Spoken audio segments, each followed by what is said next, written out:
traveling.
Dive up on the seashore. From the seashore.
Ano, ano,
Ilubungan na ito balat, balikan na lang man. Uy, wala. Hindi nakachat eh, no, Kron? Ito na dyan. Pero nagyan nyo.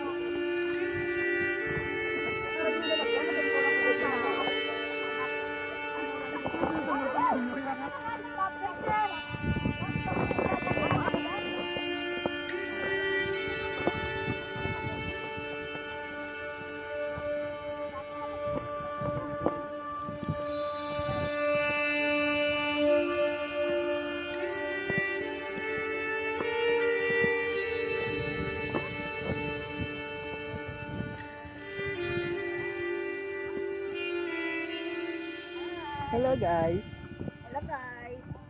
welcome to my vlog.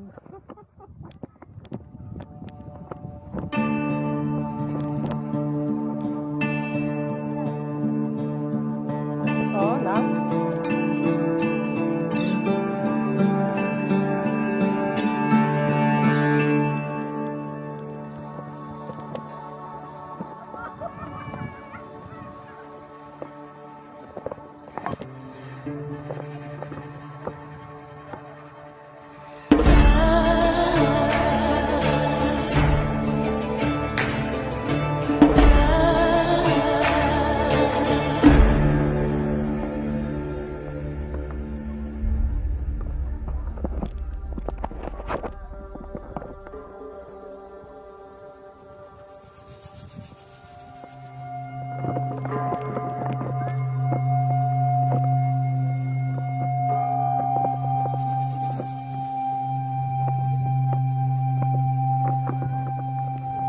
One, two, three. Wow.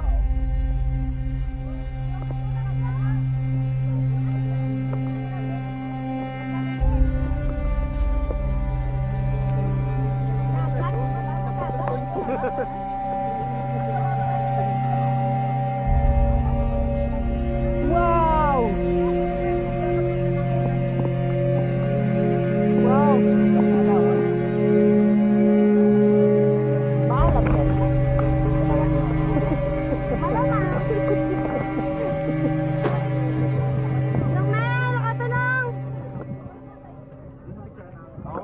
Kadugay sa nga akong vlogger. Ano masasabi natin, brother? Yes, sir. Tayo nakarating na dito sa Natago Bridge. Pero hindi na siya nakatago ngayon kasi na-discover na natin. Tayo.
Dito picture.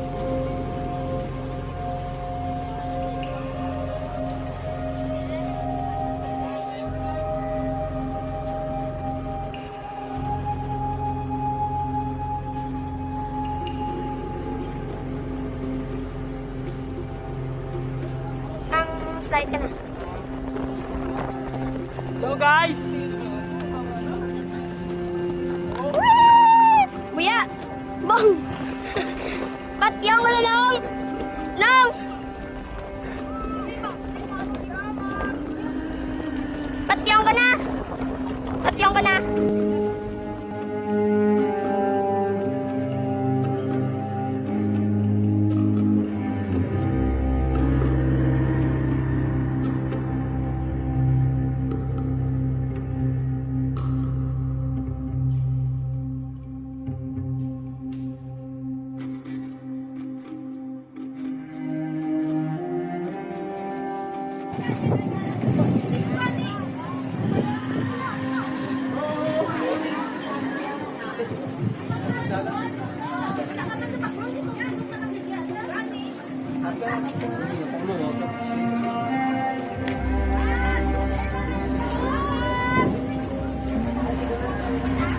Si G.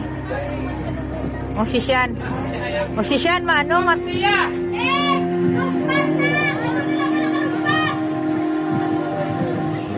Wow! Bakday!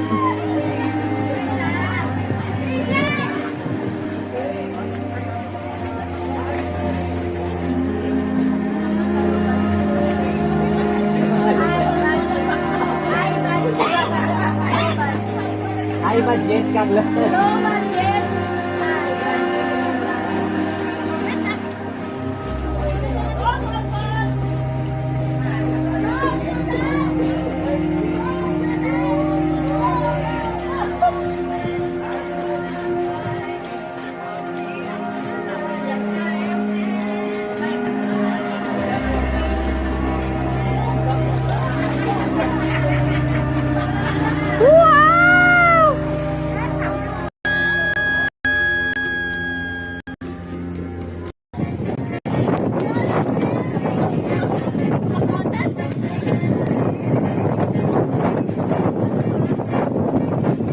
Si King kag si Polpol, no? Lapi ka ling lang. Wala lang na kayo. Ano niya? Ano niya? May harapan na sa gilid. Uy, ganyan pag ibutang ito. Wow! Wala mo butangan pa ka. Ay, Bro Charlie!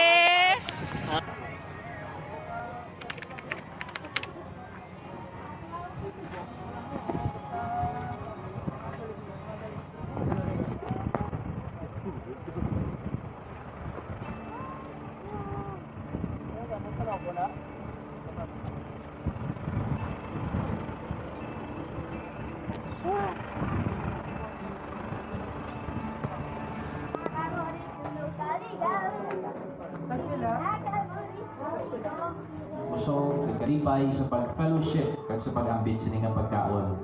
Ginapasalamatan naman ni kabay ikaw magatinlo para sa among lawas sa ngalan ni Jesus.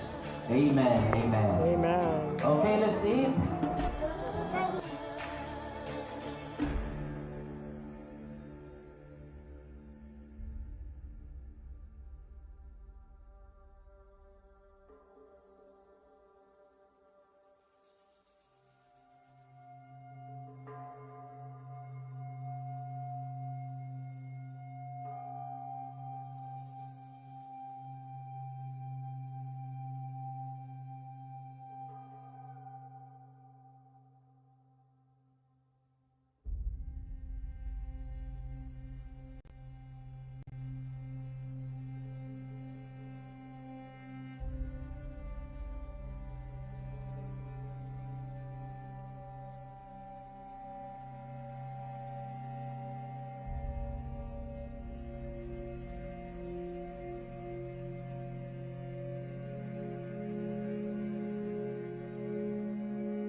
Tapos na.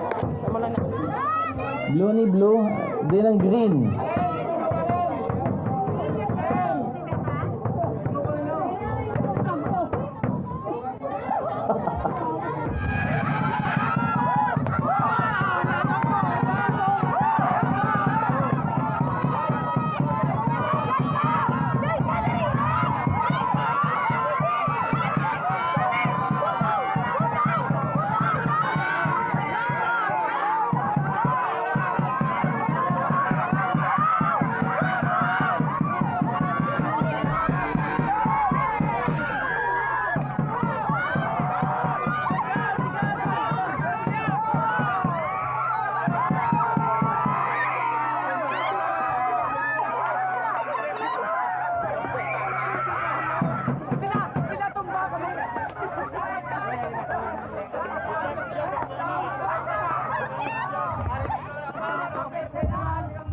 Go, Red Next Team! game na lang. Kung ano tama.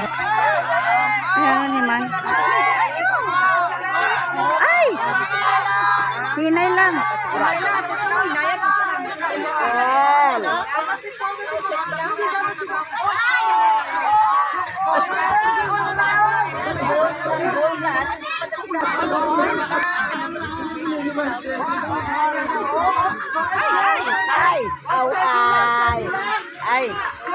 Dali!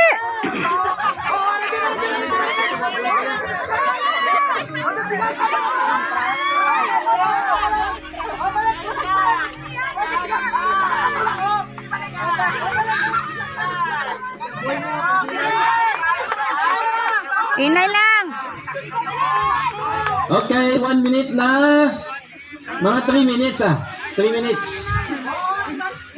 Hinay lang, hinay lang. Kasulot mo lang sila. Hinay lang. Hinay lang. Ay, kanugon. Nano. Ay. Oh. Dali. Oh.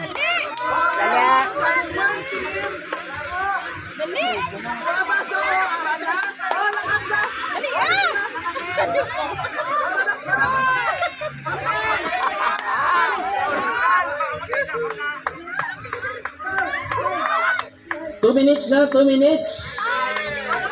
Hinay lang. 3 to 4 minutes niya. Ang dami.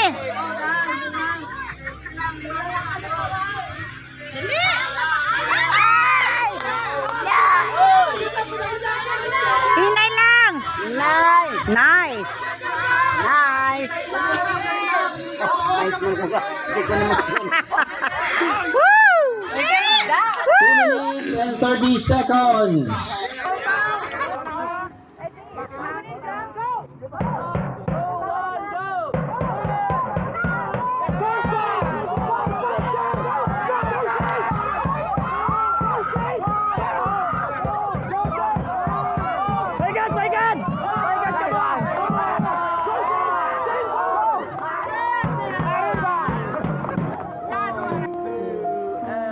Yet when darkness lays his soul, he stay from heaven like dark. Yet when darkness lays his soul, yet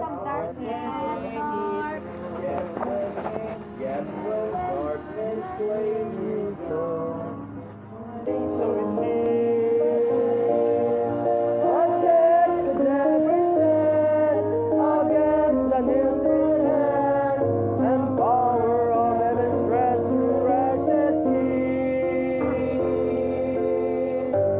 So high the bright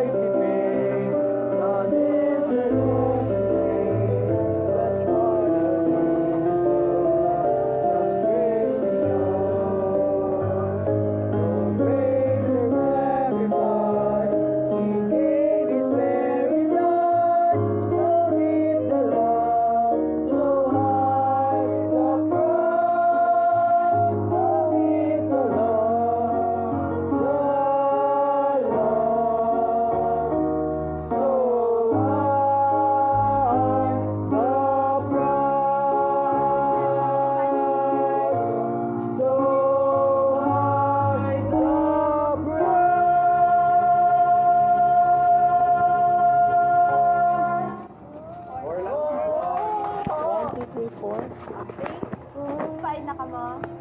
Stay na ka mo?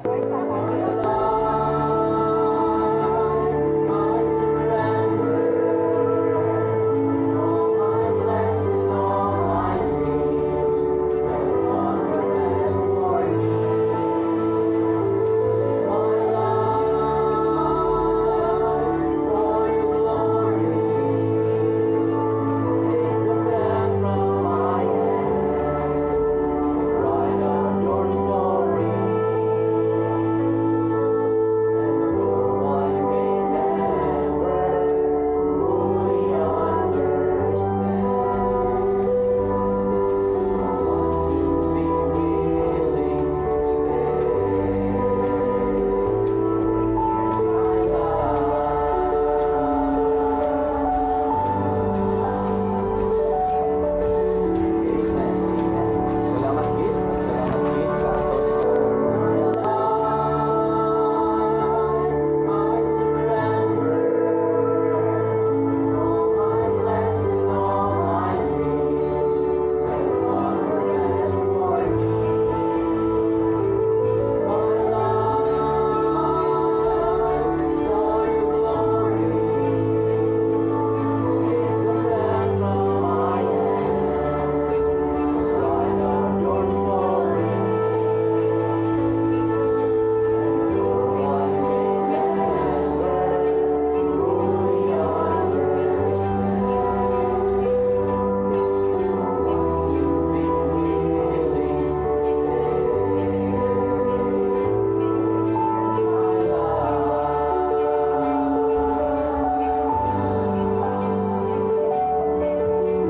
Amen. Salamat, Git. Salamat, Git, sa aton.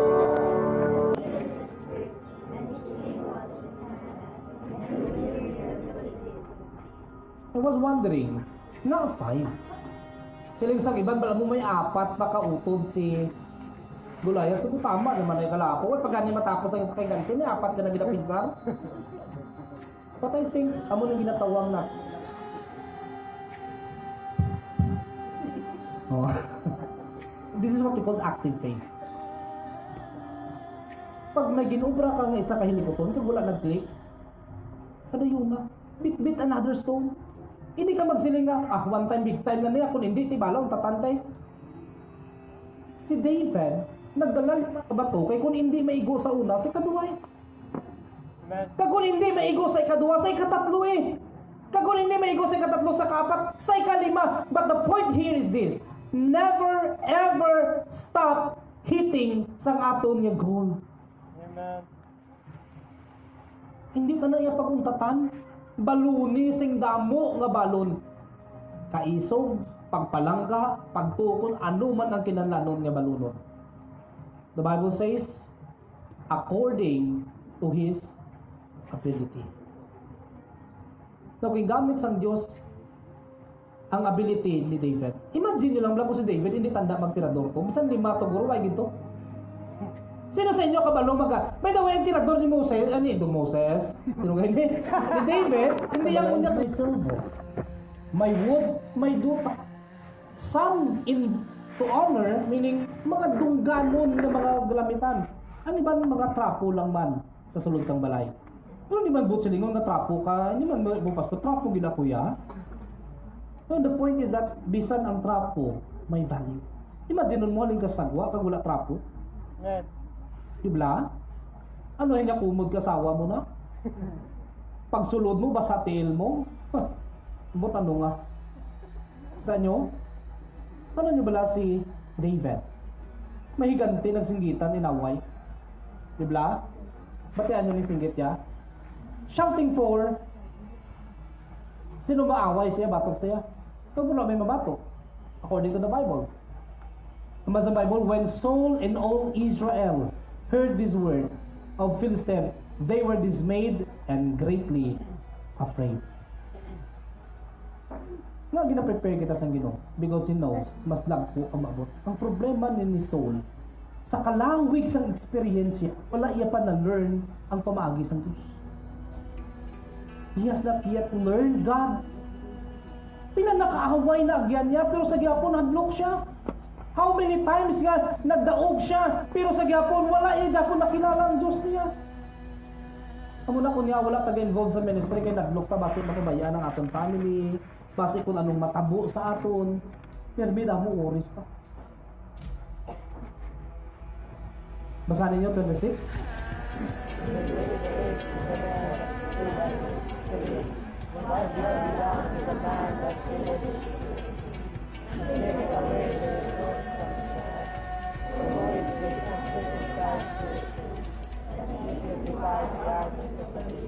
While Saul nakakita problema, David nakakita sa opportunity. When problem comes, what do you see? Sa small group nyo, nagka-problema, ano nakita nyo? So, we are not willing for the responsibility. Gusto pa ang taas na posisyon, gusto pa ang maayaw na posisyon, pero ang responsibilidad, ako na lang pirmi, siyempre ikaw ang leader. Sila sa nanay, ako na lang pirmi ka pang limpyo. Siyempre ikaw ang nanay. Amen, mga kata. Amen. Sila sa mga bata, pirmi na lang ako may sala, siyempre ikaw ang bata. Ang tatay gayit po sa pilit. No comment ang mga tatay niya. No comment. Hindi pa ka mo yung manugwalay na bayi. But you know what the Bible says? There was a land, although that was near, may way towards Palestine na shortcut. May shortcut ang sa Bible. Pero wala sila gindala dito sa Ginoo kay base pag-abot dito dagko nga problema mag-abot kung hindi mo kaya. Ginahinay-hinay sang Dios ang dosage sang kabugatan para pag-abot sang tion nga tama kabugat pusong ka na.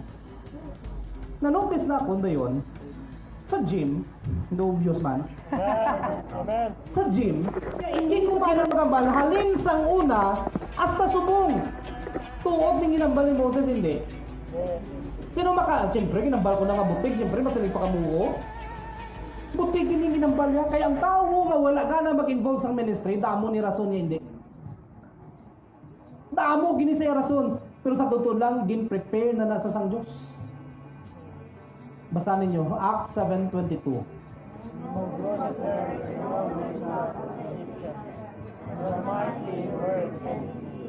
Ta niyo? He learned the wisdom of Egyptian at the time Harvard, at the time siguro Cambridge subong, at the time ang pinaka-prestigious na school. Dito nag-eskwela si Moses. And the life of Moses was divided into 3 40s. Di ba? The first 40 years, he was learning the wisdom of Egypt. The second 40 years of his life, he was learning how to lead sheep. Practice gamay. 40 years. And for 40 years, he was leading the Israelites towards the promised land. And you know what? Sa tanan, di katabo sa atong gili kabuhi, it is God's way of preparing us para nga maubra naton ang ginapaubra niya. The problem is, kita ang gatinaman. Kita ang wala gana. Moses, Joshua was learning kung paano mo ganit kastaron ka o galingon mo kay dira kagamiton sa Diyos. I-amplify ya lang na ang imugin prepare. Ang basang verse dito? If a man. So kung obrahon mo ini, sabi niya, he shall be. If you do this, you will be a vessel unto honor. Gamiton ta kasang mas dako-dako kung mas maayo ang pag-prepare mo sa imong galingon. If you make your attitude and aptitude better, I will be using you greater. Put silingon gali, ang Dios wala ka sila nga abisan lawlaw ka gamiton ta kaya. No, you have to improve yourself. Improve yourself. Kay ina lang gid ang way to meet the word iyo Christos. The same na sila sang word nga doon naman nyo si Adan wala upod. It is not good for a man to be alone, let us give him a helpmeet. The word meet there is the same sa word nga diri, meaning suitable, nagakaigo for the ministry. Siling ko na sa una sa Ginoo, when I was 4th year high school, nagkargador ko sa Tacloban. Amo na nga makarit ako magyakan waray-waray. Hinod rin maaram magyakan waray-waray. Awaray mga na maaram rin magyakan waray. Pwede nga yan ako makayakan na inyo magraraksot ka mo nga de. Damo kadlaw pa ka mo no, ginainsulto ta na ka mo na. Now anyway, I was there at Tacloban, 5 p.m. makadto ko sa eskwelahan until 9 p.m. Eskwelahan na. 10 mapuli, 1 a.m. makadto ko sa merkado, 2 mangkargador na ko na. Pagka 6 mahaw, and then around 9 makadto na ko na sa mga naubos na bibaligya namon. Makadto ko na to sa mga supplier, pangbaklon. Pagka 10, 11, somewhere dira, manyaga naman. And then pagkatapos na mangripap, mantika, langgaw, patis, tanan na lang ang ripakon. And I said to myself, Lord, mga pakaisa ko, imulban ko, wala man nila lagyan. I was there at Tacloban being alone. And there were times na kapoy na gid ko tuyo. Imagine 4 hours a day. I was only 15 years old at the time. Imagine 15. So who are sino din 15 years old? Ako lang? Oh. Isa lang? Imagine you, 15 years old. At the time, hindi pa uso ang cellphone. May cellphone naman to, pero hindi kit bala mo ni nga anli. Kabudlay sa communication. And I said, Lord, nakinamnan ko ni Magyan.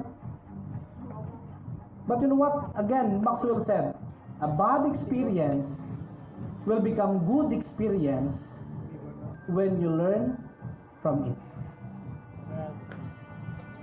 And I learned that those hardships made me strong, made me a better person.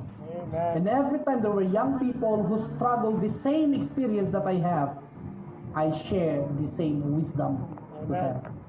Forget it. And to make longer time nga nagligad, after I think siguro 4 years, 3 years, subong upod na namon sila sa simbahan. And you know what? Ang memory ara gyapon. But God made me a better person. He purifies me. Para nga may mas dako nga gamitan siya. And I don't know kung saan ko ni ma-apply. But I believe the very lesson, tandaan nyo ni, a bad experience will be good experience if you learn from that bad experience. By the way, it's not my quotation, it's from John Maxwell. Your bad experience will become good experience when you learn from it. No wonder God wants to purify ourselves. He wants to separate sins apart from our life because gusto niya gamiton ang aton kabuhi. Sa linsang pulong sang Dios diri, if a man purge himself. The word purge from the word, muna budayan ko sa mga Greek, by the way. No, pretentious nga kabalo sa Greek. By the way, can research somehow. Ektario, tyro means a moral and spiritual purging. In other words, ginalimpyuhan ang imo. By the way, hindi ka mag-expect na ang Diyos magsilingkwaon ng kaakig sa imo heart. Hindi ka mag-expect na kwaon sang Diyos ang kahisa sa imo tagipuso. Hindi ka mag-expect na ang Diyos ang magkuha sang pagdumot sa imo tagipusoon upon ang kalain sa imo balatsa. Okay, malibot tanan kag makamusta na ya.